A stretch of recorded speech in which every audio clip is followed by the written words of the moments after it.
할렐루야. 오늘 또 하늘의 문을 여는 그런 기도를 하나님께 드릴 수 있기를 바라겠습니다. 두 제자가, 물론 이 두 제자는 12제자 안에 포함되지 않는 예수님을 따른 제자였습니다. 그 중에 한 사람의 이름을 글로바라고 누가는 알려주고 있습니다. 이 두 제자가 이제 실망하고 낙심하고 예루살렘에서 엠마오로 그렇게 내려가고 있었습니다. 그때 부활하신 예수님께서 그들과 함께 동행을 해 주셨습니다. 그러나 그들은 그분이 예수님인지를 알지 못했다라고 말합니다. 이유는 그들의 눈이 가리워져서입니다. 그들의 눈이 가리워지니까 아주 확실한 목격자, 이 부활의 목격자의 이야기를 들음에도 불구하고 전혀 그것이 믿어지지 않는 것입니다. 22절과 23절에 부활의 현장을 처음 목격한 여자들의 이야기도, 그리고 24절에 이 두 사람은 베드로와 요한이죠. 베드로와 요한이 여자들의 소식을 듣자마자 달려가서 베드로는 무덤 안까지 들어가서 살펴보았습니다. 이 확실한 이 부활의 증거들을 눈이 가리워지니까 믿지 않는 것입니다. 또한 믿어지지 않는 것이겠죠. 이미 누가는 이 눈이 가리워져라는 표현과 비슷한 표현으로 마음이 둔하여 라는 표현을 앞에서 제자들에게 사용했습니다. 이 두 단어는 똑같은 단어입니다. 똑같은 의미죠. 눈이 가리워져서 마음이 둔하여서 보이지 않고 믿어지지 않는다. 근데 이 말에, 이건 지금 구약에 있는 말이 메아리 치고 있는 겁니다. 구약에 있었던 이 현상이 신약에서도 동일하게 메아리 치고 있습니다. 이 눈이 가리워져라는 이 말에 이 구약의 뿌리가 어디에 있는 줄 아십니까? 자, 선지자들이 이런 말을 했습니다. 특별히 이사야에서 눈이 있어도 보이지 않고 귀가 있어도 듣지 못한다, 이런 말을 했죠. 왜 이스라엘 백성들이 눈이 있어도 보지 못하고 귀가 있어도 그들에게 들려지지 않았을까요? 우상 때문입니다. 그들이 만들어 놓은 우상들은 전부 다 형상, 눈으로 보일 수 있는 형상이 있었습니다. 근데 우상의 특징이 뭐죠? 눈이 있어도 보지 못하고 귀가 있어도 듣지 못한다. 이게 우상입니다. 우상을 섬기는 자들은 우상을 닮게 되어 있습니다. 그래서 눈이 있어도 보지 못하고 귀가 있어도 못 듣는 거예요. 이 구약에 있었던 영적인 현상이 그대로 신약에서도 메아리치고 있는 겁니다. 너희들이 마음이 둔하여, 너희들의 눈이 가리워져서 볼 것을 보지 못하고 들을 것 듣지 못하고 믿을 것 믿지 못하고, 이 현상이 지금 이 제자들에게만 나타나는 현상이냐? 지금도 동일합니다. 왜 이런 현상이 나타나느냐? 예수님을 알지 못하기 때문입니다. 예수님을 닮지 못하기 때문입니다. 예수님을 알지 못하고 예수님을 닮지 못하는 사람은 지금도 여전히 보지 못하고 듣지 못합니다. 이건 똑같은 영적 현상입니다. 우리 마찬가지예요. 우리가 예수님을 올바로 알지 못하면 우리는 보지 못합니다. 우리는 듣지 못합니다. 영적으로 보지 못하고 듣지 못한다는 겁니다. 이게 해결되기 위해서는, 이 영적인 가리워짐이 해결되기 위해서는 예수님을 올바로 우리가 알아야 됩니다. 예수님을 알고 예수님을 닮아 가려고 할 때 영안이 열려지고 영안이 밝아지는 겁니다. 이거 외에는 영안이 열려지고 밝아질 방법이 없습니다. 그래서 여러분, 영안이 열려지기 위해서는 예수님을 올바로 알고 예수님을 만나고 예수님을 닮아가고자 할 때 영안이 더 밝아지는 겁니다.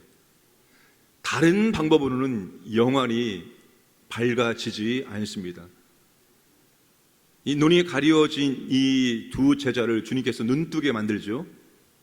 예수님이다, 예수님을 알아보게 하는 방법이 뭡니까? 성경을 풀어주십니다. 26절과 27절 말씀 보시면 모세와 모든 선지자의 글은 구약입니다.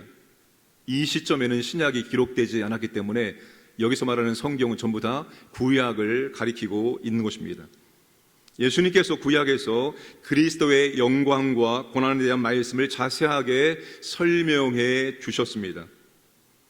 예수님께서 어떠한 사역을 위해서 이 땅에 오셨고 예수님 하신 사역의 의미가 무엇인지를 그들에게 풀어서 알려주셨습니다. 우리는 성경을 통해서만 예수 그리스도를 알 수 있습니다. 그 예수 그리스도의 고난의 의미와 그분의 부활의 의미가 우리에게 무엇인지를 알 수 있습니다. 성경은 예수님에 대한 이야기죠. 구속사, 하나님의 구원의 이야기, 그 구원의 이야기를 주도하시고 이끌어가시는 그 하나님께서 어떤 분이신지, 그분의 존재, 그분의 성품, 그분의 사역이 어떠한지를 가리키고, 성경이 곧 뭡니까? 그리스도죠. 역사의 중간에, 역사, 예수님 전, 예수님 이후, 역사의 중심에 예수님이 있습니다. 성경도 결국 오실 예수님과 오신 예수님, 그리고 오실 예수님에 대해서 우리에게 알려주고 있습니다. 우리는 성경을 통해서 예수님을 올바르게 알아가야 합니다. 그러니까 성경 외에 다른 것을 통해서 알게 되는 것은 다 잘못된 것입니다. 우리가 있는 66권 성경을 캐논, 정경이라고 합니다. 카톨릭 성경에는 이 정경 외에 12권의 외경이 들어가 있습니다. 외경, 이 외경은 중간기 문헌이라고 합니다. 말라기 선지자 이후에 세례 요한이 오기 전까지 그 어간에 기록된 것들입니다. 유대의 아주 중요한 학문적인 가치가 있는 자료입니다. 그 당시에 유대인들이 어떻게 신앙생활했는지를 알려주는 아주 중요한 학문적인 가치가 있는 유대 문헌 중간기 자료입니다. 외경인들인데 그 외경을 카톨릭에서는 66권 정경과 똑같은 권위로 성경 안에 포함되어 있습니다. 이 외경 이외에도 이제 한 200년 이후에 기록된 위경이 있습니다. 위경의 대표적인 것이 도마복음이라고, 예전에 다빈치 코드라는 영화를 만들었을 때 이 도마복음을 가지고 만든 겁니다. 제가 보기에는 앞으로 이런 자료들이 우리들에게도 막 공개되어지고, 성경이 이거는 이것뿐이 있는 것이 아니라 또 다른 성경이 있다, 이런 이야기들이 아마 더 많아질 것으로 저는 예상을 합니다. 그러나 우리는 66권 이 성경이 정경이라는 것을, 이것을 하나님께서 정경을 우리에게 허락해 주셨습니다. 이것 외에는 참고는 할 수 있어도 우리의 삶과 신앙의 기준은 될 수가 없다는 거예요. 우리 하나님께서 허락하신 이 66권 성경을 통해서 예수님에 대해서, 예수님의 십자가의 고난의 의미에 대해서, 이 부활의 영광스러움에 대해서 우리는 알아가야 합니다. 성경을 통해서 우리의 영안이 밝아질 수 있습니다. 그래서 말씀과 멀어지는 분들은 절대로 영안이 밝아질 수가 없습니다. 말씀 없이 아무리 많이 기도해도 잘못된 것을 듣고 잘못된 것을 볼 수 있는 확률이 훨씬 더 높습니다. 말씀과 함께입니다. 기도를 하든지 뭘 하든지 우리는 항상 말씀과 함께 가야지만 올바른 영안을, 올바른 지혜를 얻을 수가 있습니다. 또 한 가지 예수님께서 뭘 해줍니까? 30절 말씀 보시면 유월절 식사와 때와 같이 떡을 축사하신 후에 떼어 주셨습니다. 21절이죠. 30절. 그들과 함께 음식 잡수실 때에 떡을 가지사 축사하시고 떼어 그들에게 주시니 그들의 눈이 밝아져 그인 줄 알아 보았다라고 말씀하고 있습니다. 자, 이 두 제자는 21절에서 예수님께서 십자가에서 죽으심으로 이스라엘의 속량이 이루어지지 않았다라고 낙심하고 좌절하고 있는 상태에 있었습니다. 그런 두 제자에게 예수님께서 유월절 식사 때와 같이 해 주셨다.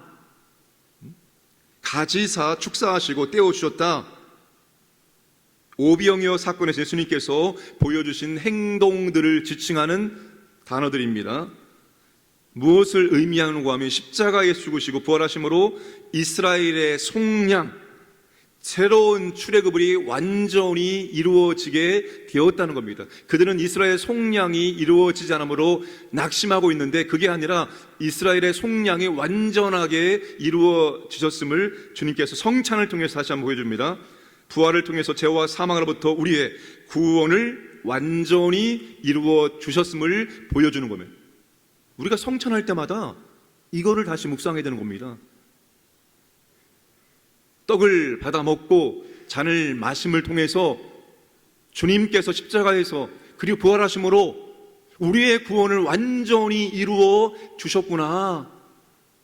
이거를 성찬을 통해서 우리가 묵상해야 되는 거예요. 우리를 죄와 사망에서 완전하게 속량해 주셨구나. 이게 성찬을 통해서 우리가 다시 기억하고 다시 하나님께 감사드려야 됩니다. 영안이 가려진 두 제자의 이 영적인 눈을 뜨게 하기 위해서 주님께서 하신 것은 두 가지입니다.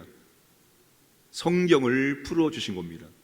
말씀을 통해서 예수님의 십자가와 부활의 의미가 무엇인지를 보여주셨고, 다시 성찬을 통해서 주님이 이스라엘의 완전한 속량을 이루어 주셨음을 알려주셨습니다.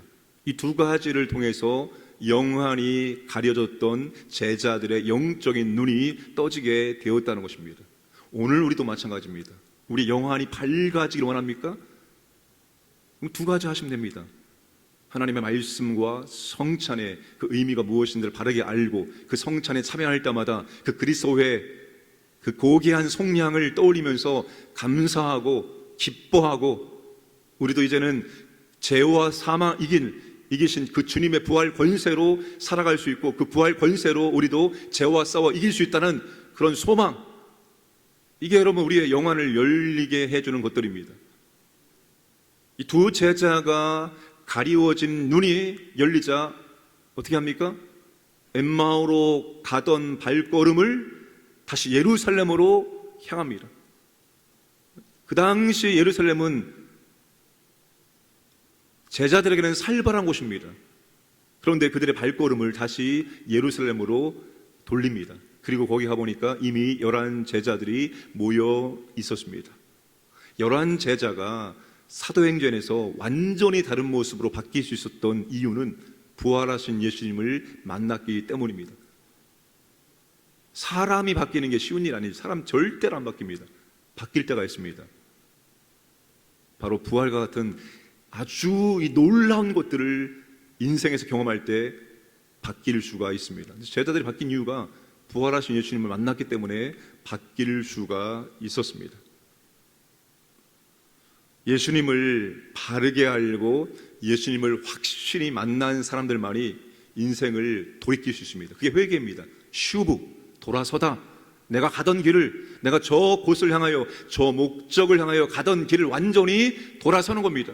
이 방향이 아니구나, 다시 완전히 돌아서는 그 돌이킴, 그 회개, 예수님을 올바로 만난 사람들만이 할 수 있습니다. 부활하신 예수님을 만나면 인생을 완전히 돌이킬 수가 있다는 것입니다. 오늘 저와 여러분들이 더욱더 하나님 말씀을 통해서 주님을 더욱더 알아가기를 원합니다. 주님을 더욱더 만나가기를 원합니다. 주님의 십자가의 고난과 이 부활의 능력이 무엇인지를 더 알기를 원합니다. 그래서 우리의 영안이 어두워지지 않고 더 밝아져서 우리가 가야 할 그 믿음의 길을 올바로 걸어가기를 주님의 이름으로 축복합니다. 함께 기도하겠습니다. 하나님 아버지, 이 나라가 하나가 되게 하시고 이 나라가 이제 새로운 정부를 출범 앞두고 있습니다. 정말로 합당한 일꾼들을 각계하층에 세워주옵소서 기도하시고, 전쟁 중에 있는 우크라이나와 러시아 전쟁이 속히 끝나기를 원합니다. 하나님 은혜를 베풀어 주옵소서 기도하시고, 우리 질병 가운데 있는 성도를 치료해 주시고, 특별히 서희원 아기에게 하나님 치료의 능력을 베풀어 주옵소서. 우리에게 질병을 놓고 함께 기도하겠습니다. 함께 기도하기로 합니다. 우리의 영혼이 날마다 정말 밝아지길 원합니다. 우리가 그리스도를 더욱더 알고 그리스도를 닮아가려고 애쓸 때 우리의 영혼이 더욱더 밝아질 수 있습니다. 이 은혜를 베풀어 주옵소서. 함께 기도하겠습니다. 아버지 하나님 감사합니다. 오늘도 우리에게 귀한 날을 주심을 감사합니다. 오늘도 아버지 하나님 하루의 첫 시간 아버지 앞에 나와서 말씀을 듣고 기도할 수 있는 은혜 주심을 감사합니다. 우리의 평생이 아버지를 먼저 만나고 하루를 시작하고 이 하루를 살아가면서 하나님의 존재와 성품과 사역을 더 체험하고 하나님을 더욱더 알아갈 수 있는 복된 날일 수 있도록 인도해 주옵소서. 전쟁 중에 있는 나라 아버지 하나님 자비와 긍휼을 베풀어 주시고 무고한 사람들이 더 이상 죽지 않도록 전쟁이 종료되기를 원합니다. 은혜를 베풀어 주시고 주의 백성들 특별히 지켜주시기를 원합니다. 질병 가운데 있는 성들 아버지 하나님 치료하여 주옵소서. 아버지 하나님 주님의 이름으로 기름바로 기도할 때 주께서 치료하신다 말씀하사오니 주여 우리가 간절히 기도합니다. 질병 가운데 성들을 치료해 주시고 우리 서윤 아기에게 하나님 아버지 치료의 광선을 베풀어 주셔서 깨끗하게 회복되어지고 주여 어머니의 품에 돌아갈 수 있도록 인도해 주시기를 원합니다. 아버지 하나님 우리가 그리스도를 더욱더 알기를 원합니다. 그리스도를 더욱더 닮아가기를 원합니다. 그래서 우리 영혼이 더욱더 밝아져서 주님 우리가 마땅히 걸어가야 될 믿음의 길을 걸어갈 수 있도록 은혜를 베풀어 주시옵소서.